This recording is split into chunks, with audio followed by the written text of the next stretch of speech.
남북한 동포, 교포, 그리고 해외 남북한 근로자 여러분 안녕하십니까? 대동강TV 대동강 포커스 시간이고요. 북한 농업 알아보고 있습니다. 북한 농업의 최고의 권위자 조충희 박사님 모셨습니다. 안녕하세요. 네, 안녕하십니까. 조 박사님, 오늘 저희 제목이요. 옥수수보다 밀과 보리의 진심인 김정은, 이런 제목으로 준비했고요. 조충희 박사님은 평성 수의축산대학을 나오시고, 그리고 여기서 북한학 박사학위를 취득하셨는데요. 말씀드린 대로 북한 농업의 최고의 전문가십니다. 자, 조충희 박사님, 북한 주곡이 쌀이 아니라 옥수수죠? 예, 맞습니다. 그런데 이제 그 옥수수인데 우리가 흔히 알기로 북한은 옥수수 재배에 적합한 땅이다, 주곡이 옥수수다, 이렇게 알고 있는데, 근데 왜 김정은이 갑자기 밀과 보리로 전환하는 알곡 생산 구조 변화 정책을 지금 하고 있거든요? 좀 설명을 해주시죠. 그러니까 사실 해방 후에 예. 또는 이제 50년대까지도 남북한의 전체 경지 면적에서 옥수수가 차지하는 비중이 그렇게 크지 않았거든요. 예. 그런데 1960년대에 김일성이가 옥수수가 박곡식의 왕이다, 갑자기 이제 이런 구호를 만들어내면서 전체적으로 북한의 모든 경지 면적에 다 이제 밭에는 다 옥수수를 재배해야 된다고. 그때 소련에서도 후르쇼프가요, 옥수수 재배량을 급속히 늘리대요. 사실 그때만 해도 북한의 경지 면적에서 단위당 수확고가 그렇게 높지 못했어요. 예. 벼도 그랬고 밀도 그랬고 보리도 그랬고 그랬는데, 그때 세계적으로 놓고 보면 지금 미국 같은 나라는 옥수수가 정보당, 그러니까 헥타르당인데 정보당 수확고가 한 15톤 정도 되거든요. 많이 나오는 건가요? 많이 나오는 거죠. 예. 그리고 한국과 같은 경우에도 보통 간식으로 먹는 옥수수도 정당 수확고가 6톤, 7톤 이렇게 나가는데, 예. 북한은 잘 돼봤자 5톤 정도 나가기는 하는데, 예. 이게 이제 전체적으로 부족한 북한의 식량 문제를 해결하는 데서 옥수수가 사실 효자 노릇을 하기는 했어요. 원래 북한이 옥수수가 많았던 게 아니네요. 그렇죠. 정책적으로 60년대 사회주의 농촌 문제에 관한 태제가 발표되면서 주작을 이제 옥수수로 하게 됐고, 성과도 있었고. 성과도 있었고요. 그러면 그 김일성 정책으로 옥수수가 증산돼서 60년대, 70년대 이때는 굶는 사람이 없었어요? 굶는 사람이 없지는 않았지만, 예. 그래도 60년대 이전보다, 옥수수 심기 이전보다는 깡내밥이라도 먹을 수 있는 그런 환경이 조성됐죠. 하고 특히 이제 60년대, 70년대 베이비붐 시대라고 해가지고, 예. 갑자기 이제 인구가 늘어났거든요. 북한도 그랬어요? 북한이 해방 후 45년 8월에 1,000만 전 못되게 출발했거든요. 근데 이때 이제 2,000만까지 2배로 증가했습니다. 길다 보니까 농업 생산을 누리는 게 이때 이제 굉장히 중요한 문제로 나서게 됐고, 거기에서 이제 옥수수가 한몫을 했죠. 그래서 물론 농민들만이 아니라 전 국민이 달라붙어서 옥수수 농사를 지어서, 깡내 농사는 학생 농사다, 군대 농사다, 이런 말이 들 정도로 전 국민이 달라붙어서 농사를 지어가지고 옥수수 재배 면적이 북한 전체 그 밭작물 재배 면적의 한 60%, 70% 차지하거든요. 그 정도예요. 예.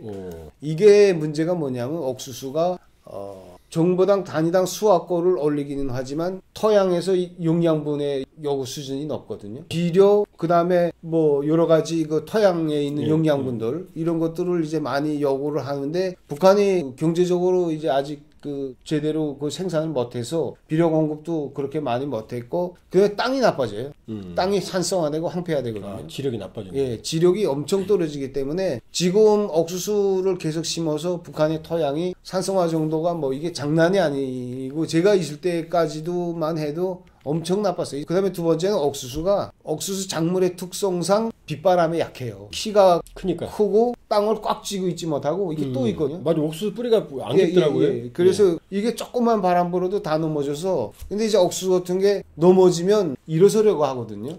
일어서는데 영양분을 다 가져가요. 예, 일어서는데 영양분을 다 가져가기 때문에 쭉정이가 생기고. 그 다음에 세 번째는 옥수수가 소화도 잘 안 되고 전체적인 곡물 소비량이 늘어나는 약점이 있어요. 많이 먹어야 되죠? 예, 많이 먹어야 돼요. 그래서 지금 현재 북한이 성인 1인당 1년에 200kg을 이제 기준으로 하고 있는데, 이게 대부분이 다 옥수수거든요. 근데 옥수수는 이게 옥수수 자체의 탄소사술 구조가 베타 구조, 좀 단단한 구조로 되어 있기 때문에 소화가 잘 안 된다는 얘기죠. 소화가 잘 이제 안 되죠. 그러니까 소화가 잘 안 되니까 많이 먹어야 돼요.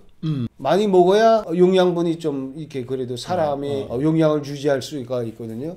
근데 이런 것들을 놓고 봤을 때 밀이나 버리를 심어서 가루 음식, 밀가루 음식으로 전환을 시키면 그래도 옥수수빵 한 개 먹는 거하고 밀가루빵 한 개 먹는 거하고 밀가루빵 먹는 게 더 건강에 좋은 거죠. 근데 지금 김정은이 옥수수를 밀버리로 전환한다는 건 그러면 이제 나름대로 근거가 있네요. 그럼 어느 날 나온 얘기가 아니죠, 이 얘기는 북한에서.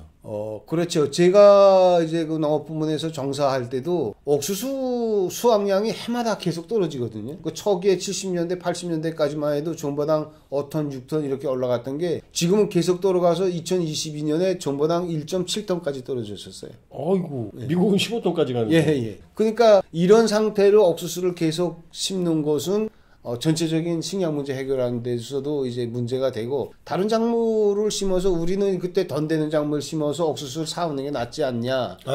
예, 그러니까 북한의 국내 시장 옥수수 가격이 국제 시장 옥수수 가격보다 더 비싸요. 아, 그래요? 그래서 국내에서 그 옥수수를 생산하는 것보다 딴 거 생산해서 옥수수 사다 쓰는 게 좋거든요. 그게 낫네요. 예. 그러니까 이제 그런 식으로 이제 많은 전문가들이 생각을 했고, 그래서 알곡 생산 구조를 바꾸는 게 필요하다. 이런 제안이 이제 계속 올라갔고. 그럼 김정은의 판단은 옳은 거네요? 방향성은 올라갔습니다. 그런데 그렇게 뚝딱 바뀌게, 예를 들어서 이모작이라는 게 대한민국에서도 주로 남쪽에서 해요. 이 북쪽에서는 잘 안 합니다. 북한은 언뜻 듣기에 산지도 많고 날씨도 기후도 춥고 그 이모작이 쉬운가요? 이모작이라는 게 원래 농사는 한 해 짓고 한 해 쉬었다가 다음 해 짓고 이렇게 해야 되고. 유럽의 목처지들이 예. 작물 구조도 바꿔줘야 되고. 뭐 예를 들어서 벼 심었다가 깡내 심을 수도 있고 콩도 심어야 되고. 뭐 이런 식으로 계속 작물 구조를 바꿔주는 게 사실은 친환경적인 농법이거든요.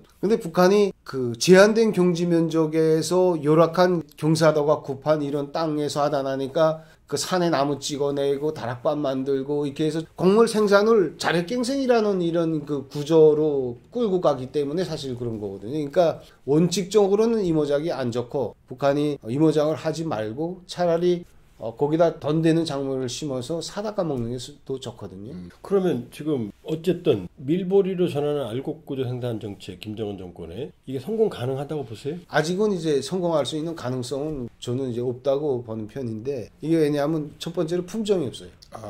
그러니까 종자가 이게 뭐냐면 전체적으로 이제 북한이 이 밀보리를 저거 할 때까지, 그러니까 정책을 방향 전환할 때까지 보면 밀보리 파종 면적이 농작물 총 파종 면적의 1.97%, 그 다음에 알곡작물 파종 면적의 2.6%, 밭작물 파종 면적의 3%였거든요. 이게 한 지금 최근에 해서 한 10%까지 눌리다 보니까 밀보리를 파종 면적을 눌리다 보니까 좋지 않은 종자도 부족해요. 그러니까 이제 북한에서 지금 밀보리 생산이 전보당 3톤 못 되거든요. 근데 한국과 같은 경우에는 한 5톤, 6톤 이렇게 나와요. 절반밖에 안 돼? 예.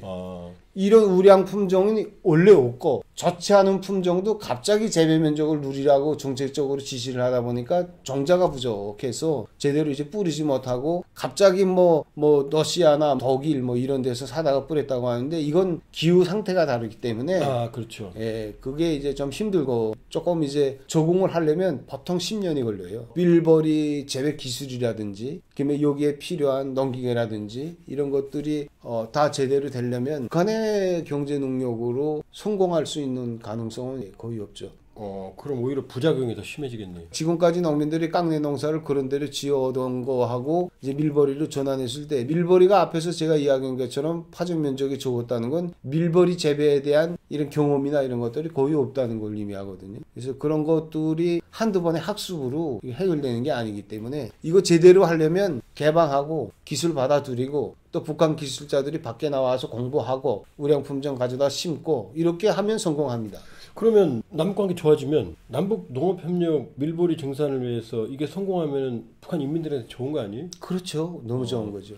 그 받지 않겠어요? 잘하면? 이것도 이게 뭐 남북관계가 좋아지지 않아도 아마 김정은이가 이 머리만 좀 돌아서면 얼마든지 받는 거죠. 북한 아마 정책 관계자들이나 농업기술자들 전문가들은 정말 받고 싶어 할 겁니다.